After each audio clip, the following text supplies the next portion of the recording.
যে বর্তমান সরকারের রন্ধ্রে রন্ধ্রে মৌলবাদ, এই সরকারের প্রত্যেকটি মানুষ হিন্দু বিদ্বেষী। আমরা দেখতে পাচ্ছি যে এই নির্বাচন ঘনিয়ে আসছে, নির্বাচনের প্রস্তুতি চলছে। আমরা স্পষ্ট করে দিয়েছি যে আমরা পৃথক নির্বাচন ব্যবস্থা এখনো সময় আছে। পৃথক নির্বাচন ব্যবস্থা যদি পুনঃপ্রতিষ্ঠা করা হয় তাহলে হিন্দু সম্প্রদায় ভোট কেন্দ্রে যাবে, ভোটে অংশগ্রহণ করবে। তা না হলে বাংলাদেশের কোনো ভোট কেন্দ্রে হিন্দু সম্প্রদায় যাবে না, কোনো ভোটে অংশগ্রহণ করবে না। আমরা প্রত্যাখ্যান করলাম এই ভোট, আমরা আজকে থেকেই আনুষ্ঠানিকভাবে প্রত্যাখ্যান করলাম এবং আমরা বিশ্ববাসীকে জানিয়ে দেব যে বর্তমান সরকারের রন্ধ্রে রন্ধ্রে মৌলবাদ, এই সরকারের প্রত্যেকটি মানুষ হিন্দু বিদ্বেষী। যে কারণে এই মৌলবাদী চক্রের কাছে আমরা জিম্মি হয়ে থাকতে চাই না। আমাদেরকে পৃথক করে দেন। ওনারা মনে করছে যে আমাদেরকে গুরুত্ব দিলে এই দেশ ভারত হয়ে যাবে। বাংলাদেশে হিন্দু সংখ্যা হচ্ছে মাত্র 8%। আপনারা 92% মানুষ যদি এই 8% মানুষকে ভয় পান তাহলে আপনাদের এই দেশে থাকা না থাকা সমান কথা। অর্থাৎ আপনাদের মনের মধ্যে দুর্বলতা আছে, আপনাদের মনের মধ্যে সেই দুর্বলতার কারণেই আজকে সেই নিজেদের দুর্বলতা থাকতে এদেশের হিন্দু সম্প্রদায়কে আপনারা দোষারোপ করতেছেন।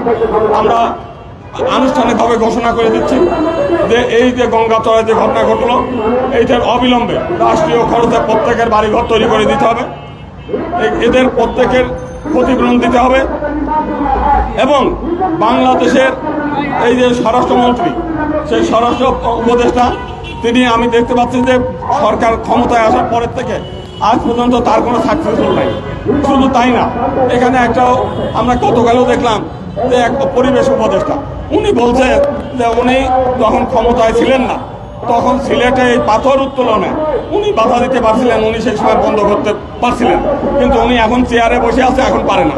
কেন পারে না? কারণ এখন ওনারা ওই অন্যের ফুড ফরমাস হিসেবে এই পদে বসে আছেন, ওনার সেই ক্ষমতা নাই। অতএব যেহেতু আমি মনে করি যে আপনারা যারা উপদেষ্টা আছেন, সেই স্বরাষ্ট্র থেকে আরম্ভ করে সব উপদেষ্টা, আপনাদের নিজস্ব নীতি, নৈতিকতা, আদর্শ, মেরুদণ্ড কোনো কিছুই নাই, অন্যের দয়া দাক্ষিণ্যের উপরে আপনারা এখানে বসে আছেন।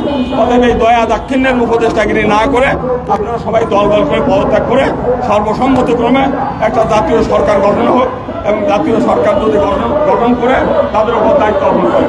এবং একই সঙ্গে আমরা মনে করি যে এই যে স্বৈরাচারের আমলের যে সংবিধান, সেই সংবিধানের অধীনে যে নির্বাচন কমিশন, সেই নির্বাচন কমিশন অবৈধ। এই নির্বাচন কমিশনের অধীনে, এই সংবিধানের অধীনে সমস্ত নির্বাচন হবে অবৈধ। অতএব এই অবৈধ স্বৈরাচারের অধীনে যে নির্বাচন, সেটা আমরা মানি না।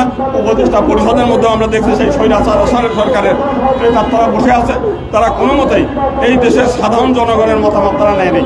হিন্দু সম্প্রদায় যেহেতু নেয় নাই, মাইনরিটি সম্প্রদায়ের কারো কাছ থেকে নেয় নাই, আমরা এই সরকারকে সর্বতভাবে প্রত্যাখ্যান করছি। এই সরকারকে আমরা কোনোভাবে কোনো সহযোগিতা করতে চাই না, আমরা করবো না। আমরা আনুষ্ঠানিকভাবে আমরা আগামী শুক্রবারে থেকে আমরা সারা বাংলাদেশে ভোট বর্জন কর্মসূচি থেকে শুরু করে নির্যাতন নিপীড়নের বিরুদ্ধে হিন্দু সম্প্রদায় আলাদা শক্তি আলাদাভাবে গড়ে উঠবে এবং আমরা বৃহত্তর গণ আন্দোলন গড়ে তোলার জন্য আমরা প্রস্তুতি নিচ্ছি এবং সারা বাংলাদেশে আমরা বৃহত্তর গণ আন্দোলন গড়ে তুলব। আমরা নিজেরা ভোট কেন্দ্রে যাব না, ভোট দেবো না এবং এই স্বৈরাচার মৌলবাদীর অধীনে কোনো ভোট যাতে না হয় সেই ব্যাপারে আমরা দেশবাসীর কাছে আহ্বান জানাচ্ছি। ধন্যবাদ।